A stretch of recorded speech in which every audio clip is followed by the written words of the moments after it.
and like today's video. Hello, and welcome to Ordering the Feed with Lacy. So what we're going to do is we're going to jump right into part 4, which is the Alex Murdaugh cross-examination. The playlists I'm creating are defendants that have testified. Not many defendants testify in their trials, so when they do, it is a must-watch. So this entire playlist is a handful of trials that I have watched myself over the last 4 or 5 years or so. And these defendants have testified throughout the trial. It's always a wondering if they're going to, if they're not going to. And when they do, hearing their side of the story against the evidence is always fascinating. Part 1 through 3 was the direct examination by Jim Griffin of Alex Murdaugh in the murder trial of his wife Maggie and his youngest son Paul. He's on trial for those murders and decided to get on the stand and testify. Now we're going to jump into the cross-examination, which is done by Creighton Waters. The footage that I'm using is coming from the trial channel. I'm going to link them below. Make sure to go check them out. If you're not caught up on this trial, they have an entire playlist that will get you there, I promise. It's a interesting story for sure. So what we're going to do is we're going to go ahead and jump into that. This is broken up into 1 hour increments. So this is hour 1 of the cross-examination. Thank you. Cross-examination. Police court. Mr. Murdaugh, let's start with a few things I think we can agree on. You agree that the most important part of your testimony here today is explaining your lie for 1.5 years that you were never down at those kennels at 8:44. Would you agree with that? I think all of my testimony is important, Mr. Waters. Would you agree that that's an important part of your testimony? Sure. All right. And would you also agree that the first time that law enforcement officers that you've talked to and the prosecution and here in open court ever heard you say that you lied about being in the kennels was today in this court? Yes, I'm aware of that. You would agree with that? Yes, sir. All this time later, this is the first time you've ever said that? Yes, sir. And you would agree with me that for years you were stealing money from clients? Yes, sir, I agree with that. And that you were stealing from your law firm? Yes, sir, I agree with that. And that had been going on since at least 2010? I'm not sure the exact date, but it's been going on a long time. I'll agree with All right, that. what's your best guess of the date? I'm not sure. You don't know? I don't take a dispute with 2010. I just don't know that for sure. All right. Sure about a lot of things, but you don't know that. Is that correct? I'm fine with that date, Mr. Waters. I don't have any reason to dispute it. I'm just not certain. All right. Let's just keep on things that we may be able to agree about. And let's talk first about your family's legacy here in the legal profession, okay? Talk about anything you want to. Good. Tell me about your great-grandfather. Was he the solicitor for the very circuit that we're in? Yes, sir. And what was his name? Randolph Murdaugh Sr. All right. What did he go by? Randolph. Randolph? Did you ever get to know him, or did he pass before? Oh, no, sir. He got killed in 1940. And how long was he solicitor? 20 years. 20 years?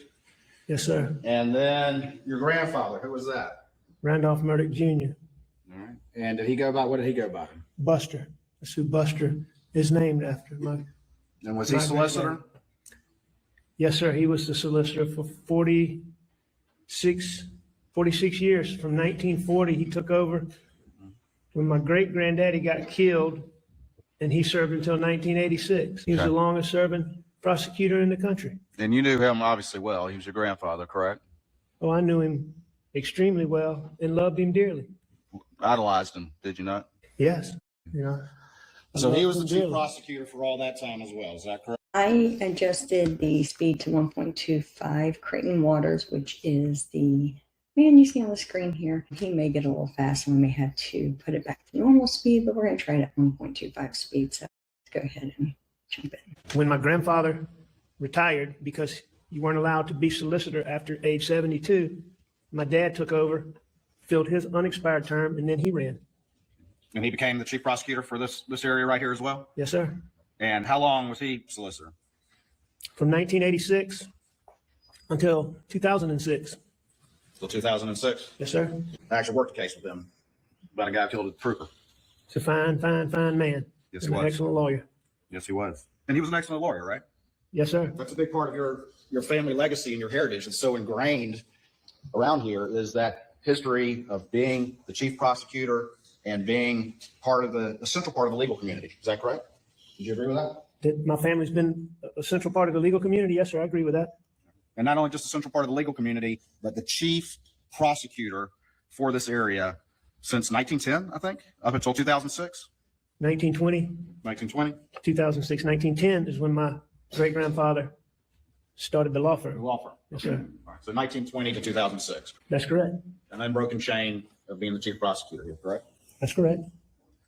And then you went to law school as well, is that right? Yes, sir. And when did you graduate from law school? 1994? 1994. And did you ever become a full-time solicitor? No, sir. And so you went into private practice, I think, with Moss and Coon, is that right? Yes, sir. And then you went 1994. to the former law firm that no longer exists because of your activities, correct? I started in Answer my question if you 1994. would, please, first. What was your question? My question was that you started first with Moss and Coon. Go ahead and answer that one. Yes, that's correct. And then you went to the law firm that doesn't exist anymore, that started in 19, but it doesn't exist anymore because of your activities, correct? That's correct. As part of that, of your practice, you were a trial lawyer, correct? That's correct. Successful trial lawyer. I don't know about your adjective, but I was, I guess so. Yes, sir. Did you make millions of dollars in legal fees? Yes, sir. But you won't tell this jury that's successful. Well, if that's the criteria, yes, sir, I was successful. Well, you won cases, correct? I did win cases. Settled cases? Sure, I settled cases. Heard your former law partner say that you were a successful lawyer? I did hear some of them say that. I think you even became president of the Trial Lawyers Association, is that right? That's correct. And when was that? I'm not sure of the exact year, but it would have been in the 2015 range, 2014, 15, 16, somewhere in there. And in that role, you were kind of the president of the Association of People Who Do Trial Plaintiffs Work, right? Yes, sir. Who do jury trials, correct? Well, I mean, That's part of it, right? yes, sir, that's part of it. It's part of it. Sitting down, looking jurors in the eyes and giving a closing argument. Is that right? Yes, And what kind of cases did you normally do? What just generally what subject matter? I did all kinds of cases. I did cases that, I mean, I handled some very big cases. I had a lot of cases where, the cable company was billing them $20 more than they should have been. And I handled everything from that to the big cases and everything in between. All right. So the big cases, tell me about those. Those were typically plaintiff's work, all plaintiff's work, correct? For your big cases? Yes, Okay. And plaintiff's work is where, or there would be, say, for example, automobile or truck accidents, correct? Were that some of it? every big case I ever had was automobile. No, and I mean, no, sir, not all of them were automobile wrecks. Sure. And if they, let's say, your plaintiff collided with like a UPS truck or a tractor trailer or something like that, you've had cases like that, correct? I have. And they led to very big recoveries, is that correct? UPS case that I handled? Yes, sir. All right. And as a part of that, developing those types of cases, you were involved in investigating the facts of the case, correct? Yes, And you were involved in gathering, let's say, telemetry data from automobiles, correct? telemetry data like you presented in this courtroom this week. Yeah. You never did that? I've never had a case specifically where the type data that y'all have presented in this case that I've used, but I've had data from automobiles. I've had From essentially their computer. OnStar data. I've had data from the black box, but specifically telemetry data. I don't believe that I've ever had one of those. But OnStar and black box data, correct? More so the black box event recorder. I mean, many times in a wreck, the event recorder will go back and tell you things leading up to the wreck. So, and I've been in numerous cases where those were involved. And the cases where cell phone evidence was relevant to your case? Sure. People's call logs were relevant to your case? I have had those. Cell tower location was relevant to your case? Yes. Computer evidence was relevant? And when did you start with the law firm? September of 1998. And you've been doing essentially that kind of work, more or less, up until September of 2021, correct? That's correct. To the point where you rose to be the president of the Trial Lawyers Association. I was the president of Trial Lawyers Association in around 2015, as we discussed. So can we agree now on successful? I mean, by those criteria, I was successful, certainly. I mean, we talked about a lot of my flaws here today, too. Do I feel like I was successful? No, sir. Not sitting here today, I don't. But if you want to use that term and on those criteria, I don't have any problem with you saying at that time it looked like I was successful. Do you think people viewed you as a successful lawyer? I'm sure there were a lot of people that did. Do you think people viewed your family as very prominent? I believe that there were a lot of people that did. Yes, sir. And did you think that a lot of people viewed you and your family as very prominent in the legal community here that way? Let me ask you At the this. time, did I think people viewed me that way? Yeah, prior to everything happening. No, I don't think that I thought people viewed me as prominent. No, sir. I mean, like a big shot? No, sir. I don't think that. What about your family? My family thought we were big shots? No, sir. I People definitely view don't think your that. family is prominent in this community. Prominent as in, It's not a hard question. well, I'm just not sure, you know, I think my family was very well thought of. I think my family was respected. I think my family helped a lot of people. I'm not challenging you on any of that. I just getting you to agree what seems to be a basic fact. Would you agree with that? With what? That my family helped a lot of people and was well thought of? If that's what you mean by that, yes, sir. And that your family had a very long association with law enforcement. Yes, sir. And you had a long association with law enforcement. Yes. Yes. Okay. By association, I assume you're talking about friendships. Yeah. But not only just friendships, but also professional as well, correct? As a Professional prosecutor, associations with law enforcement. as a prosecutor, or as a civil Let's talk- attorney? Okay, let's talk about civil. Did you have associations with them in civil cases? Sure. I mean, as we discussed, a lot of cases that I handled were wreck cases, or might be a train wreck or tractor trailer, but there were a lot of highway patrolmen involved. There were a lot of local law enforcement involved. So yeah, we dealt with a lot of law enforcement in the civil practice. And then you also mentioned that you were a prosecutor as well, correct? I was a volunteer assistant solicitor. Did you or your family or your law firm ever have events or parties or social affairs in which the law enforcement community in this area was invited? I mean, sure, the law firm itself didn't really sponsor things like that. But there would be occasions where one of us in the law firm, and certainly we all had a lot of friends in law enforcement, and they were always invited. Okay. And that's a simple point. You had a lot of friends in law enforcement, your family and you had a long association with the law enforcement community in this circuit. Is that correct? Association being friendships and working relationships, absolutely. All right, well, let's talk about being a prosecutor. When did you become an assistant solicitor? I believe that I became an assistant solicitor when I moved from Beaufort to Hampton. So that would have been sometime around September 1998. Might have been a little bit after that, but sometime. Did you get a So right now, he's just kind of going through the background, kind of setting up the foundation for the upcoming questions. So this part does get a little slow, a little repetitive, but it's a really important part of the testimony here. But right now, he's just not so much trying to nail him down on the facts of the case as he believes that Alex is lying. And so he's going to use the evidence to try to nail those down with him. But it's more of just laying the foundation for future questions. a badge when you came an assistant solicitor? At some point I did, yes, sir. And who gave you that badge? My father, Mr. Randolph? yes, sir. And over the years, did you prosecute criminal cases, much as what's going on here today? Yes, sir, at times I did. And I believe that I prosecuted from 1998 to 2001. I believe that 2001? Keep going, I'm sorry. 2021, I'm sorry, until 2021, from 1998, 2021, I believe I was involved in I believe there were 5 trials. 5 trials? Is the best that I can remember. And Yeah. all with my dad. That was really the purpose of me being assistant solicitor, was get to spend.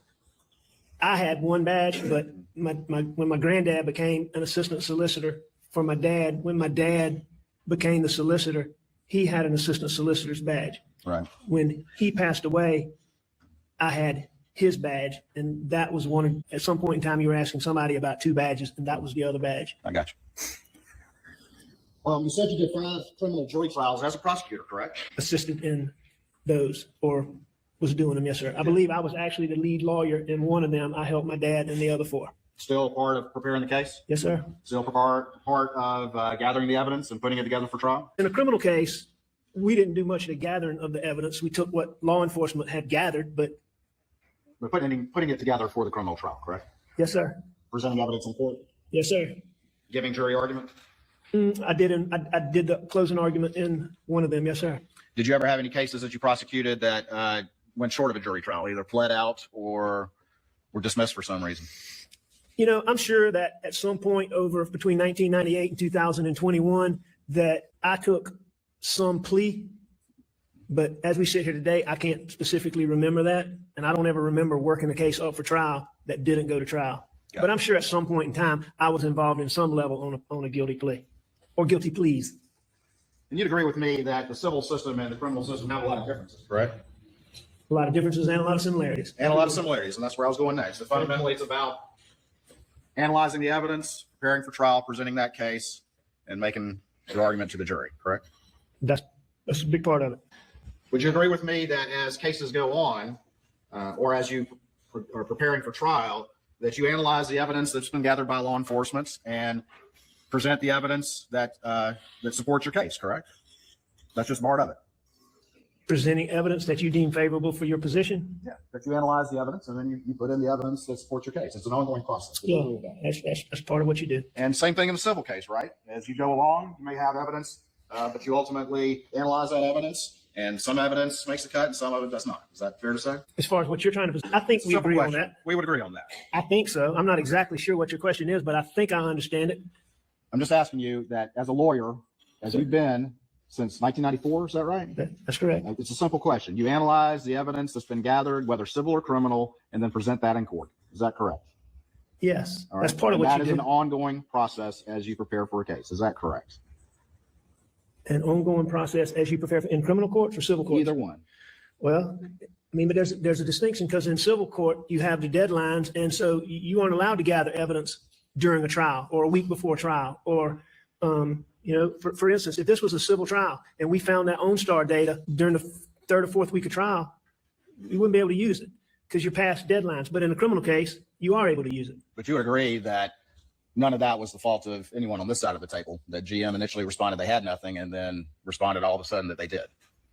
I don't have an opinion, and that's certainly not anything I'm intending to convey. You talk to this jury a lot about that, but you know nothing about that particular part of it. Is that what you're telling us? Talk- You talk to the jury a lot about the GM data, but you're telling me that you're unaware that the GM initially responded to law enforcement's timely request and said they didn't have that, but then in the course of the trial, all of a sudden came up and said, you know what, we found something, and that's the reason why it arrived late. You're saying you don't know anything about that after talking to this jury about that? I don't know a single thing about that. I know that y'all represented that to the court, and I don't have any reason to doubt it. But I don't. And you would agree that that's generally consistent with the telemetry data that the FBI did, correct? The OnStar data. I think the OnStar data and the telemetry data are totally different. All right. You don't think they're generally consistent with one another. Is that what you're telling the jury? No, I'm not telling the jury anything about that. I'm just saying, do I think they're consistent? I think the OnStar data gives you one set of information, and the telemetry, I mean, you talked I about it to don't- this jury. I think we're struggling on what seems to be a fairly simple point. Don't you agree? Mr. Waters, I'm just trying to answer your question. So I'm not trying to be difficult. My understanding of what you're referring to as the telemetry data is when the car goes into park and drive and that sort of thing. Is that what you're referring to? Yes. And the GPS information is telling you where a vehicle is on a certain path Correct. and what direction it's going. So I think that they're two different types of information. The question was, were they consistent with one another? I guess so. I don't think they contradict each other. All right. Thank you. All right. You were the breadwinner for your family, correct? For your immediate family. Yes. And that included obviously for Maggie, correct? I'm sorry? That included for Maggie, correct? Absolutely. And in large measure for Buster and Paul as well. Would you agree with that? That I was the The breadwinner. primary breadwinner, yes. No, I was their source of, I was the source of income for Maggie, Buster, and Paul. I mean, I guess as they got older, I mean, there's some point where Buster had a job, but I mean, I would still consider myself the provider for them at that time. Okay. Again, there's no trick here. I'm just trying to ask a simple question. Mr. Waters, I don't think that was a trick. Okay. So, So you were the primary breadwinner. We can agree on that. yes, sir. Go ahead. Give me 1 second. All right, I'm gonna show you what's been marked as 570 and see if you recognize this particular item. You can go ahead and take it out of the badge. All right. You know what that is? Yes, sir. That's 571. Yes, sir. All right. And then I'm gonna show you what was in the bag 570. Can you tell me what that is? I can. All right. What is that? Which one? 570. What is that? 571 is what I would consider to be my badge. All right. And then what is this one right here, which is 570? Okay, 570 would be the one I told you about, was my grandfather's badge after he retired, when he became an assistant for my dad. Your Honor, this time it also states 571 and 570 in the evidence. Yeah, I admit it. Where did you keep 570? The one that was your grandfather's? It didn't have a single place that it was kept. Do you know where it was recovered by law enforcement? No, sir. Would you dispute if it was recovered out of the Mercedes you were driving on September 4th, the day of the side of the road incident? No, I believe that. 571. Where'd you keep this one? Usually in my car. Where in your car? It could be all of it could be on the dash, like you were talking to Mark Ball about. It could be in the center console. It could be in the cup holder. It could be on the seat. Usually in the front seat, but in my car is where I tried to keep it. All right. And when you had it in your dash, would you have it face up or face down? I didn't have any particular manner in which I stored it anywhere. There was no rhyme or reason to it, is what you're telling the jury? How you had it in the dash? There may be occasions where I had it in the dash for some particular reason, but there were a lot of times where it probably was in the dash for no particular reason other than that's where I put it. Just like I might put it on the seat or in the cup holder. You said there were particular reasons why you might put it in the dash. What would those reasons be? It could be any number of things. If I'm going somewhere where I want somebody to see it, then I would put it in the dash. If there's another reason for somebody to see it, like for instance, if I get pulled over, I might have it in the cup holder so an officer could see it when he walked up. Why would you do that? Why would you have it in the cup holder? You're not saying you were on official business, are you? No, I'm not saying I'm on official business. Why would you want it in a cup holder if you got pulled over? Because I found that law enforcement oftentimes is friendlier when you're in law enforcement. When you're law enforcement. So you considered yourself law enforcement? No, sir, I can't say that I considered myself law enforcement. You carried a badge on you as an assistant solicitor for 2 decades, roughly? 98, so yes, sir, for 2 decades. And you would ride with it sometimes sitting in the front dash facing out, correct? That's correct. And you would put it in the cup holder so that law enforcement would see you if you got pulled over, right? That's correct. Okay, so you didn't consider yourself law enforcement? I personally didn't consider myself to be law enforcement, no, sir. All right, so you were just using having this badge to your advantage and taking license with it, is that correct? I guess in some circumstances that is accurate. See if you could use it to get away with something, correct? Get better treatment if you got pulled over. Get better treatment if I got pulled over. I mean, that's probably a fair statement. Yeah, if somebody in law enforcement saw that, yeah, I'd say that's true. Did you have to take an oath when you got that badge? No, sir. You didn't? Not that I remember. I certainly don't recall taking one, like going somewhere and raising my hand. Raise your hand and saying, I promise to do my duty fairly and with integrity. You never had to do that? Mr. Waters, if I did, I sure don't recall it. I mean, it was a very informal process when I became a volunteer assistant solicitor for my dad. And then when I continued with Duffy, I mean, at some point, if I took any oath at all that I can remember, it would be on some paper that I may have had to sign, but I don't specifically remember doing that. All right. Well, let's talk about it. Let's go back to 571. And on the inside of it, what are those right there? There's an ID card with your picture on it? Yes, sir, that is. All right. And at the top, on that top, leave it in there if you would, please. Can you not see it? I can, but I'm just going to see what's on the back. All right, sir. All right. And it's got your picture on it, got your name on it? Yes, sir, that does have my picture and my name. All right. Good. Put that one back for me, please. All right. So you want to look at this top one? Look at the top one. Okay. What office does it say that you are on that top one right there? Up there at the top. State of South Carolina solicitor, the solicitor of the 14th Judicial Circuit. It says that I, as solicitor of the 14th Judicial Circuit, I do hereby certify that, and it has, It's your name. right? And it has all that data, What position does it say that you're appointed to? it says that as solicitor of the 14th Judicial Circuit, I do certify that Richard A. Murdaugh was on July 1st, 2013, appointed as the deputy solicitor of Allendale, Beaufort, Colleton, Hampton, and Jasper counties in and is authorized to enforce the laws in the 14th Judicial Circuit of South Carolina. Also, can I hold it back? And it's, yes, sir. Signed by Duffy Stone. Signed by Duffy Stone. So deputy solicitor, is that correct? I was never a deputy solicitor, Mr. Waters. That's what that says, but I've never been a deputy solicitor, unless deputy solicitor is, I was a volunteer assistant solicitor. And as far as I know, Sean Thornton has been the only deputy solicitor that Duffy Stone had. And it's a simple point. It says deputy solicitor, but deputy solicitor is a higher rank than assistant solicitor, correct? To your understanding? That's what I think. And that was Sean Thornton. I've never been deputy solicitor, even though that does say that. I agree with, and that was signed by Duffy Stone, not by me. I understand. This is what was given to you. That's what was given to. I went through this whole long thing at the beginning about whether or not you have an association with the law enforcement community, but this was given to you not by your father, but by a successor, correct? Well, no, sir. I believe we got to this because you were asking me if I took an oath, and I don't remember taking an oath. And then you started asking me about these things. Okay. And you agree that this card says deputy solicitor, right? I agree that card says deputy solicitor. All right. Okay, so how are you guys feeling so far about the back and forth and the splitting of hairs in terms of was he a sworn solicitor? Is he a deputy solicitor? Is he abusing the fact he has his badge? Why does he have the badge? what exactly are your guys' thoughts? No. And while you're there in the comments, don't forget to hit the like and subscribe. Would you agree with me that it says on the back that it is reposing special trust and confidence in your ability, care, prudence, and integrity? Is that what it says on the back of this? No, sir. I mean, I trust if you're reading that off the back of that, I assume that it does. You were reading off of the one that Duffy Stone gave me, correct? Yeah, and then the one at the top, where did that one come from? You want me to bring it back to you? No, sir. I think I can see it. That It's would not be. focused very well. That's okay. I mean, I know what it is. I looked at it when you handed it to me. So the card on the bottom is what I got from Duffy Stone. The one on the top, and the one on the top should give you a better. There we go. All right. So the one on the top was what came from my dad when he was solicitor. The one on the bottom is what came from Duffy Stone when he was solicitor. And Duffy Stone took over after my dad retired in 2006. Duffy Stone filled my dad's the rest of his unexpired 4-year term, much like my dad filled my granddad. So, and then Duffy became the solicitor.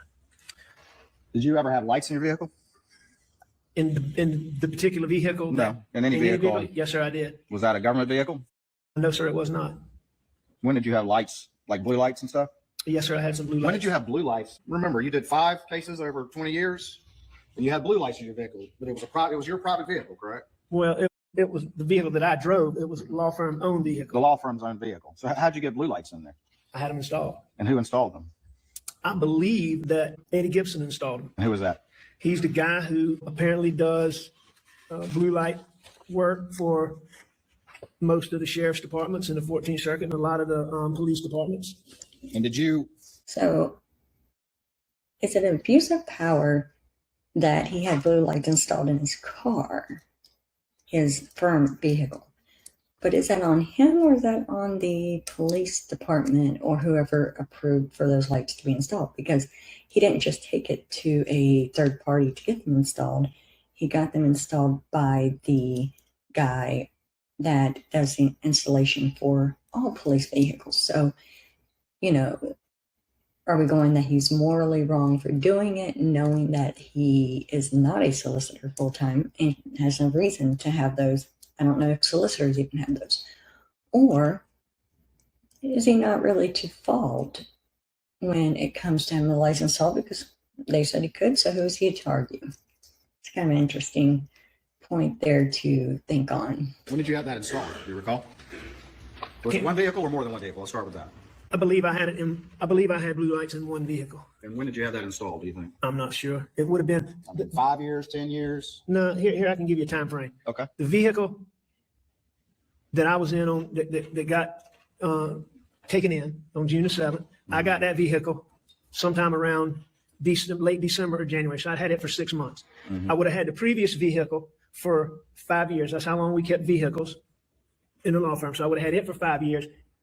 And just sometime during that 5-year period, I had lights installed. Did you ask the sheriff at the time if you could do that? I did. Who was that? I believe it was T.C. Smalls.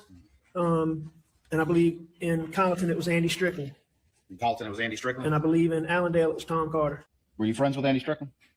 Yeah, I was friends with Andy Strickland. And you said, hey, I'm going to get some blue lights installed on my vehicle. And he said, that's cool.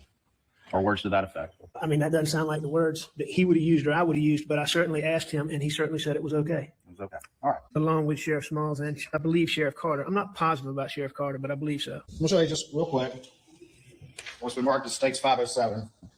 See if you recognize that. I believe this is my Suburban. Yeah, this is my Suburban that y'all have. Okay. Does that look like where your badge was on the day of the incident? I have no idea. You don't recall putting it there? No, but I don't take issue with the fact that it's. I don't take issue with the fact that it's there. If that's if that's how they say it was. Found it, and that's a picture. Your Honor, Dr. States 507 in evidence. You testified some about the boat case, and we'll talk more about that later. Boat case I'm sorry. The boat wreck case. Can we agree that that's what we're talking about when we say the boat case? February in 2019? Well, there's two things. You referring to the civil case when you say the boat case, Okay. but when I think about the boat case, I think about the charges that y'all brought against Pawpaw. Okay. So, but there also the civil case. Pawpaw? That was your nickname for Paul? I mean, I called him Pawpaw. Maggie called him Pawpaw. Bus calls him Pawpaw. Roro calls him Pawpaw. Ro? Who was Roro? That's Rogan Gibson. And this jury, of course, has heard multiple recorded statements of you during the course of this. Did you ever refer to Paul as Paw during that? I don't know Do you recall? how I referred to. I can say Paul. One of the first videos of the direct examination, I actually pointed this out because it's slightly just because it was interesting that he calls him Paw, and then Jim Griffin seems a little thrown off by it, but he just kind of rolls with it. But I mentioned that in the cross-examination, Creighton Waters really kind of calls him out on it, like Paw, and So this is the part that I was referencing in that.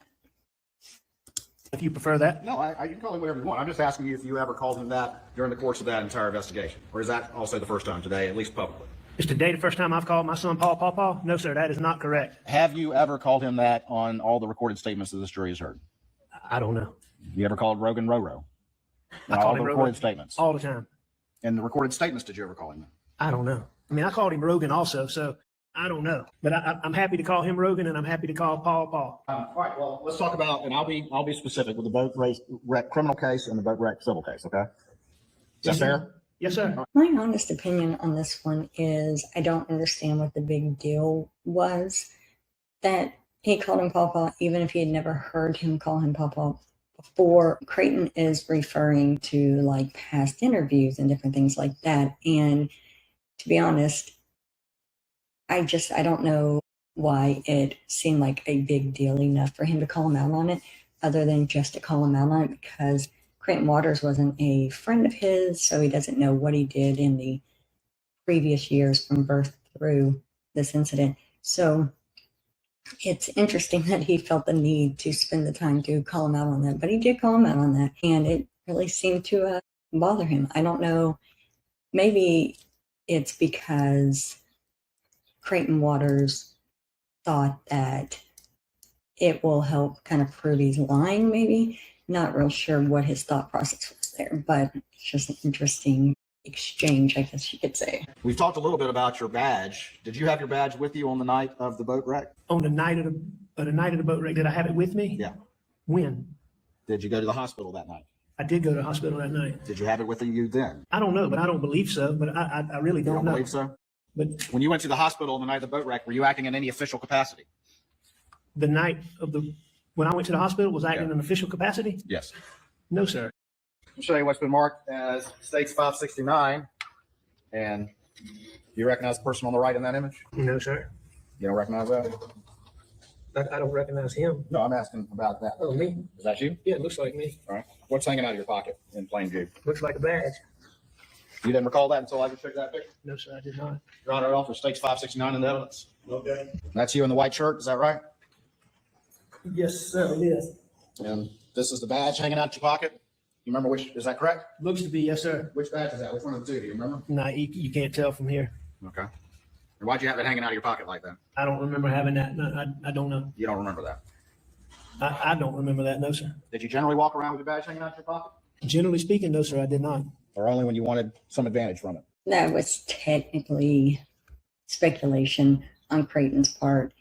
It's not facts and evidence that he wanted the advantage by having that hanging there, but you can see that Creighton Waters turns around and corrects that before an objection can be put in there, because he knows it's speculation. I mean, he was essentially stating he knows why he did it, but then he turned around and he was like, go ahead and do it this way. But again, I think that I don't know how these things are relevant to the case of the murders. There's no indication that he used a badge during those murders. There's no indication that he was trying to assert authority in those murders, other than it goes to his character. But referencing the boat wreck, however they want to refer to it, and different things that he did during that time, I would think would be held for a criminal case if there is one, if there were to be one against him, or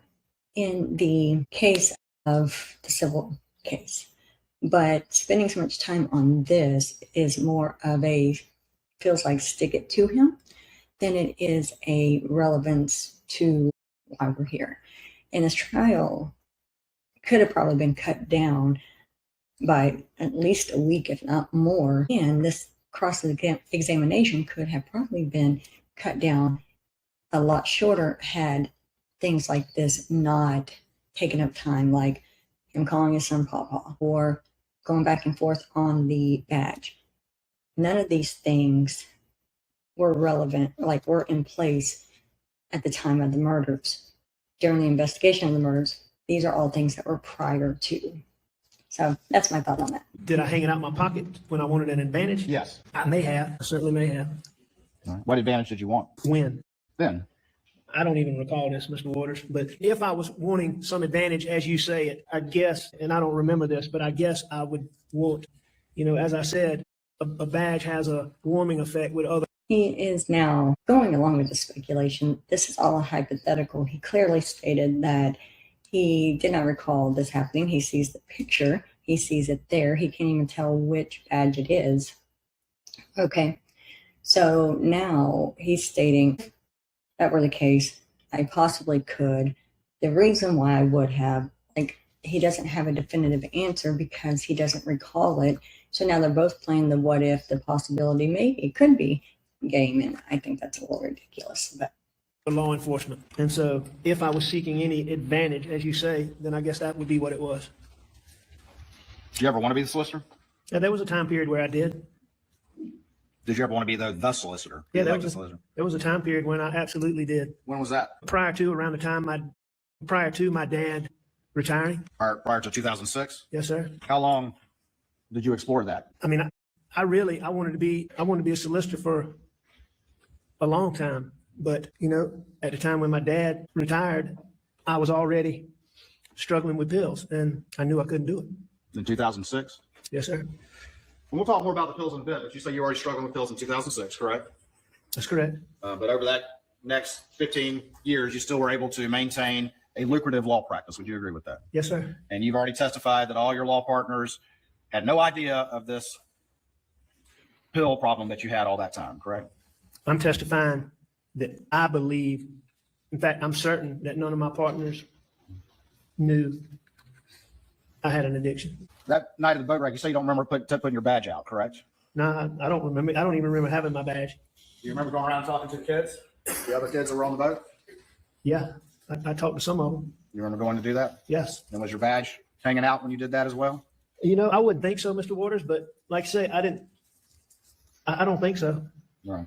So it just comes naturally to put your badge out when something like this that you don't even remember why you did that. No, I don't even remember having my badge. And I specifically know that I didn't use the badge. Did I mean to do this? I'm not saying that I didn't, but I don't know if I was putting it in my pocket and the flap, you notice that the flap is not Velcro down. I don't know. I don't have a specific memory of that. And I never went around, acting like I was on official business. You're So saying it might be an accident that your badge was hanging out there. I'm saying that I have no memory of that whatsoever. All right. Well, you never used these badges as like a wallet, right? No, I did. You did? I did. So you're saying you had your credit cards and all your stuff in there? No, sir. Yeah. No, sir. I'm not saying that. I'm not saying that on that night. You just asked me if I ever used it as a wallet, and there were times when I used it as a wallet. Were you using it as a wallet that night?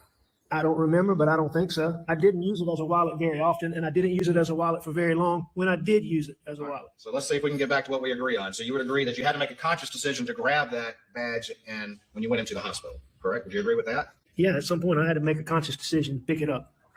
But you're saying you don't know if you hung it out like that on purpose while you're talking to that law enforcement officer, or if it's just an accident that it's hanging out of your pocket in full view of everyone. Well, I am saying that because that is not how I would normally carry a badge. And even if I wanted to give somebody an impression, to me, that's got kind of an obnoxious look to it. That is not something that, that's not something I would typically do. But I may have done it that night. I have no memory of that. Okay. All right. So you're saying that just could be an accident that it's hanging out like that. I'm saying it could be, or I could have put it there like that. All right. I don't remember. Did you generally just walk around with it in your pocket? Or would you only carry it when you wanted to use it for something? No, I wouldn't generally carry it around in my pocket just any time. Okay. All right. All right. So we got the badge that may be accidentally hanging out of your pocket. You won't concede that you did that purposefully. do you guys feel like they just spent way too much time on that? I mean, let's see.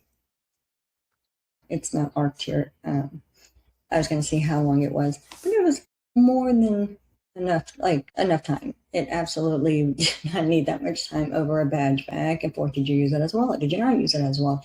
to me, it's just ridiculous, to be honest. But you guys let me know what you think. And then when we get to the end of cross-examination, I'm going to ask you guys, did you think certain things like this, for example, were relevant to your overall feeling of his guilt or innocence through his testimony? So we'll keep these all noted, and then we'll kind of have a wrap-up session at the end of the cross and see, did they matter or did they not? I mean, Mr. Waters, if you want me to say I did that on purpose, I don't have a problem with that. I'm saying I don't remember that. All right. So can I tell you that I did that on purpose? No, sir, I can't. Can I say that this happened by accident? No, sir, I can't. What I can say is I don't remember it, and that's not how I would normally. That's just not how I would normally. This is not. It's not something I did. That's not a normal thing. So I don't know. That's fine. You won't say to this jury that there was any intention or purpose to you doing that at the hospital on the night of the boat wreck. I'm saying I don't remember using that badge, and I specifically remember. I'm sorry. Go ahead. You can answer. You specifically remember what? That like when I went into the room with the kids, did I pull my badge out? And I know that I did not do that. No, because it was on your pocket like that, correct? It's on my pocket like that right then. Did you use that to get into areas that shouldn't be accessed by non-official personnel? Absolutely not. I mean, there was nowhere that I went that was not truly public domain. I mean, basically, the places that I went to were, when I got there, I went to Paw Paw. When I left Paw Paw, I went to Morgan Dowdy, who was like a daughter to Maggie, and I had dated Paul for a long time. And I went to Morgan. Morgan had an injury to her hand that was bad, and she was very upset about Mallory. And they were working on her, so I left her room. I went back to Paw Paw. At some point in time, I know that I went to Connor's room, and I believe those are the only rooms I went to. But again, I can't tell you that with certainty. While you're wearing that badge like that, did you tell any of the kids who were in the boat wreck not to cooperate with law enforcement? I never told anybody not to cooperate with law enforcement, whether I had a badge hanging out my pants, didn't have a badge, or any point in time did I tell anybody don't cooperate with law enforcement. Did you become aware in March or April or May of 21, shortly before June, that an investigation into the investigation of that night had begun, as well as your conduct? Yes, I did learn of that. I don't know the status of that investigation, being that I've been charged with so many things and haven't been charged with that. I'm assuming that there may not be charges. Whether or not you were aware that that begun in the spring of 2021. Yes, sir. I was aware. Well, at some point in time, I became aware of it. Was that the spring? Was it, February, March, April? I know it was after. I know it was after that night, and it was before June 7th. Before June 7th. I'm pretty sure that I already knew that. Did on June 7th. You mentioned Andy Strickland? Do you know what happened to him? Do I know what happened to him when? How he lost his job as sheriff? I believe that when he was charged, I don't know if he resigned or he was suspended. Okay. Do you remember if that was a few months prior to you becoming aware of an investigation into the investigation of this boat case, including you? Do I know what? Andy Strickland was charged and lost his job. Was that a few months prior to you becoming aware of the investigation into this incident that's on the screen? A few months prior? I don't really know this for a fact, but I believe, as I'm sitting here today, I believe that Andy was charged back in the fall. And like I said, we learned about I've testified about when I understood there was an investigation into whether or not I was acting in a public manner or whatever it was y'all were investigating, public corruption or that. So if it was a couple of months, if it was a month or two when Andy Strickland got charged, then if you showed me that, I'd be surprised, because I think he was charged before that. All right. But this was a friend of yours, correct? The guy who you asked if you could put lights in your car in a private vehicle. Correct? Well, I mean, Andy, yeah, I considered Andy a friend. I considered TC a friend, and I considered Tom Carter a friend, Sure. All of whom I asked if I could put lights in the vehicle. All right. And so, yes, sir. I mean, I considered Andy a friend. would you at least agree with me that in at least the fall of 2020, your friend Andy Strickland was indicted and lost his job for a financial and corruption investigation? Response. Your Honor, I think there's a link between his knowledge of that and what he's admitted that there was an investigation going on in the months prior to the murders. The question is something about Andy Strickland being indicted. Just don't see the relevance, Your Honor. We can at least agree that you were aware prior to the murders that there was this investigation, correct? The one on the screen. The one related to the boat the investigation into the boat case. Was I aware that y'all had started an investigation into what I did in the hospital prior to the June 7th? Yes. I believe that to be correct. And if it wasn't before that, it was shortly after it. You testified that you've had pill addiction for approximately 20 years, correct? I think that's about right. And so when did you start stealing money from clients? How long did it take before you started doing that? I'm not sure when the first time I did that is. You don't know? No, sir. You Not haven't gone back and thought about that? Oh, sure, I've thought about it, but to be able to sit here, I mean, you got to understand, I've been in rehab and I've been in jail, and I don't have access. You know, all my telephone calls were put on the media, so I haven't had a lot of phone access. I haven't had a lot of access. So as we sit here today, I cannot tell you the exact time. I don't deny that I did it, but I can't tell you the exact time that I first did it. And you told this jury that's the cause of your financial problems? Did I say that Your Yes. opiate addiction was the cause of your financial problems? it was certainly a cause? Yes, A sir. cause, not the only cause though, correct? No, I wouldn't think it was the only cause, but yeah, it was certainly a cause. You recall testimony in this courtroom about how you had some land deals go bad around the time of the recession in 2008, 2009? Sure. And you recall testimony from your law partners in this courtroom that you had some big cases that they thought cured those issues, correct? I heard them say that. Yes, sir. Do you disagree with that? Do I disagree with what they thought? No, I mean, I don't have any Maybe you reason could disagree if that was true. that they thought that my partners thought that I'd gotten past my financial difficulties. I have no reason to dispute that, Mr. Waters. I'm not trying to frustrate Was you. what they thought true? That I was past my financial difficulties? Is that the question? Yes, that's the question. Was it true that I was past my financial difficulties? I mean, they were certainly better after that, but I mean, no, I don't think I was past them. No, sir. All right. What was the first big case after the recession that you had? Mr. Waters, I can't tell you what the first big case was. You remember What date? All right. Well, let's go with the Pinckney case. Do you remember when that was? I remember generally speaking when it was, yes, sir. What year was that? 2011? Would you dispute that? 2011, when it ended? When you got recoveries in that case? I mean, if you're looking at something that tells me that, I have no reason to dispute that. But I can't remember off the top of my head, but that's certainly in the time frame. Mr. Mark, we'll go through it. Let's do it. Mr. Waters, like I said, I take you at that. I just don't know off the top of my head. I don't have a reason to dispute that. Yikes, that got sped up quickly. Let me see, fix this, see what happens. Just do you recognize? I do. All right. And just what are they? Those are disbursement sheets. Can I have them back, please? Okay, I set this back just a little bit to see if that would help. I'm going to also speed it up. Let's see. Okay, hopefully it doesn't happen again. Yes. I believe that to be correct. And if it wasn't before that, it was shortly after it. You testified that you've had a pill addiction for approximately 20 years, correct? I think that's about right. And so when did you start stealing money from clients? How long did it take before you started doing that? I'm not sure. I will say I do like how Creighton Waters just jumped right in it. So when did you start stealing money from clients? Like there was no easing into it. He just ripped that Band-Aid right off. When the first time I did that is. You don't know? No, sir. You Not haven't gone back and thought about that? Oh, sure, I've thought about it, but to be able to sit here, I mean, you got to understand, I've been in rehab and I've been in jail, and I don't have access. You know, all my telephone calls were put on the media, so I haven't had a lot of phone access. I haven't had a lot of access. So as we sit here today, I cannot tell you the exact time. I don't deny that I did it, but I can't tell you the exact time that I first did it. And you told us.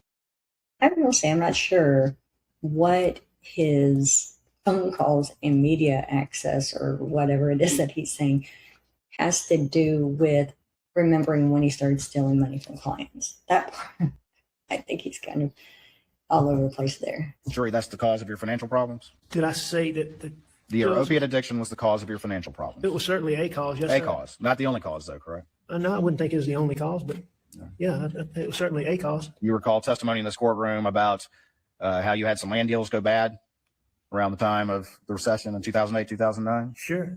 And you recall testimony from your law partners in this courtroom that you had some big cases that they thought cured those issues, correct? I heard them say that. Yes, sir. Do you disagree with that?